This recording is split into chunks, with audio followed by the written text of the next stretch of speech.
અત્યારે પોતાના હક માટે ખેડૂતો રોડ ઉપર છે, પોતાના હક માટે પશુપાલક રોડ ઉપર છે. દરેક જનતા ગુજરાતના દરેક નાગરિકો અત્યારે પીડાઈ રહ્યા છે, પીસાઈ રહ્યા છે. કોઈને ક્યાંય કશું દેખાતું જ નથી. બસ રાજનીતિ કરવી છે, પાર્ટી રમવું છે, પણ એનો હક અપાવો. એક પણ તમે ભ્રષ્ટાચાર ન રહી દો. જ્યાં પણ જનતાને જે પણ જરૂરિયાત છે પૂરી કરી દો.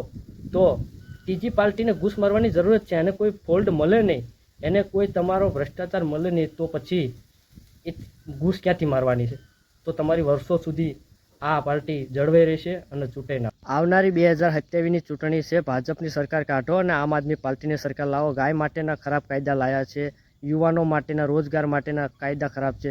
તો હું તો એમ કહું છું, જ્યાં ત્યાં દારૂના અડ્ડા ચાલી રહ્યા છે, જુગારના અડ્ડા ચાલી રહ્યા, ભ્રષ્ટાચાર ચાલી રહ્યો, જ્યાં જુઓ ત્યાં ભાજપના નામના કાવતરા ચાલી રહ્યા, પેતરા ચાલી રહ્યા. તો આવનારા સમયમાં સરકાર બદલો, જેથી કરીને ભવિષ્યમાં કે કોઈને તકલીફ ના પડે અને સરકાર બદલો તો કંઈક નવા કાયદા આવે, નવો કંઈક વિકાસ થાય. અત્યાર સુધી ભાજપે વિકાસ તો કર્યો, વિકાસના ગાંડો કર્યો, અને વિકાસને હવે બહુ ઉડવું છે. મારા ખ્યાલથી હવે વિકાસને બહુ આકાશમાં ઉડવું છે. તો હવે વિકાસ આકાશમાં ઉડ્યા પછી કોઈના હાથમાં આવવાનો નથી. એટલે ભાજપની સરકાર અત્યારે મને તો એવું લાગે છે કાઢવા જેવી છે. ને ભણેલા ગણેલા યુવાનની જરૂર છે, અને આમ આદમી પાર્ટી એની જરૂર છે. નવી સરકાર આવશે 5 વર્ષ, તો થોડો વિકાસ થોડો ઘણો થશે ને આગળ વધશે. યુવાનોમાં થોડી ક્રાંતિકારી આવશે અને બોલવાની એક હિંમત આવશે.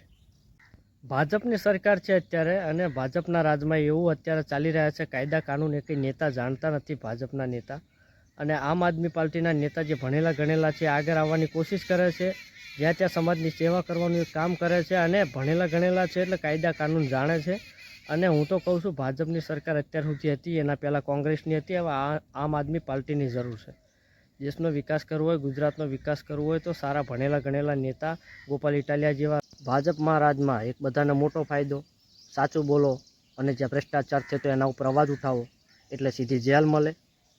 હું તો કહું છું, ભાજપને હટાવો અને નવી સરકાર લાવો.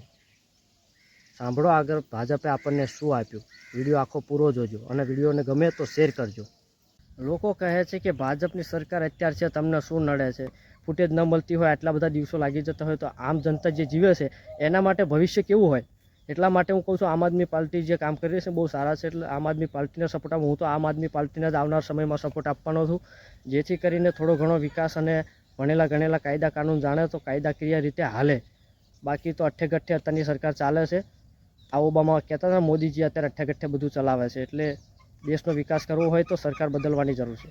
અનેક ભણેલા ગણેલા દરેક યુવાનો છે એમાં, અને એ કાયદા કાનૂન જાણે છે, જેથી કરીને ભવિષ્યમાં કે યુવાનોને મોટી તકલીફ ના પડે. જે અત્યારે કાયદા આવી રહ્યા છે, એ કાયદા એટલા બધા ખતરનાક છે કે 12 કલાક નોકરી કરવાની, અને લેડીઝ દિવસે નોકરી કરતી હતી અને રાત્રે પણ નોકરી કરવાની. તો આ બધા કાયદા છે અત્યારે આપણે આખી જિંદગી સરકારને સોંપી દીધી હોય એ રીતના કાયદા કાનૂન અત્યારના છે.